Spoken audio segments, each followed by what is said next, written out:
Hello everyone, কেমন আছো তোমরা সকলে? নিয়ে চললাম তোমাদের সাথে আরেকটা নতুন মিনি ব্লগ। আজকের দিনটা ছিল রথযাত্রার আগের দিন। আর এখানে আজকে সকালবেলা উঠে আমি চলে গেছিলাম দিয়াদিদের বাড়িতে, কারণ আমাদের রথটা পরিষ্কার করার ছিল আর সাজানোর ছিল। এখানে চলে এসেছিলো বাবলি, আর আমরা একটু কিছু ডেকোরেশনের জিনিস কিনতে গেছিলাম। শুধু এটাই না, আজকে আমাদের বন্ধুদের একটা ফিস্ট ছিল, তাই জন্য আমি সকালবেলা উঠে ছাদে গিয়ে ছাদটাও পরিষ্কার করছিলাম আমি আর বাবলি মিলে। আর আজকের ওয়েদারটা তো সেই ছিল, দারুণ ছিল আকাশটা। যাই হোক, দুপুরবেলা লাঞ্চ কমপ্লিট করে নিলাম।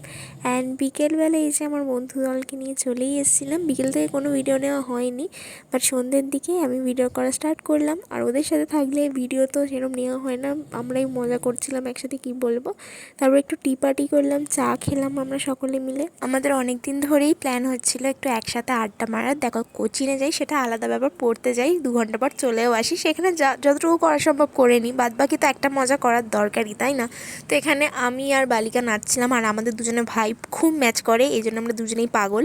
তারপর সামিল হলো আমাদের সবকটা বন্ধুগণ। বলতে পারো সেদিনটা আমাদের বিশাল মজা কেটেছে, কারণ সেরকম মজা আমরা কোনো দিনও করিনি। আর লাস্টে আমরা এখানে খেতে বসে পড়েছিলাম, আর খাওয়ার কোনো ছবিই নেওয়া হয়নি। যাই হোক, রাত্রিবেলা এখানে আমি আর্জেন্টিনার ম্যাচ দেখতে বসে পড়েছিলাম। তোমরা সবাই জানো আমি আর্জেন্টিনার সাপোর্টার। অ্যান্ড ফাইনালি মানে জিতবো না করেও আমরা জিতে গেছিলাম গাইস, আর বিশাল মজা হচ্ছিল। এই মজায় আমরা 3জন ভিডিও কলে কথা বলছিলাম আর পাগলাপোনা করছিলাম। তো আজকে মিনি ব্লগটা এতটাই।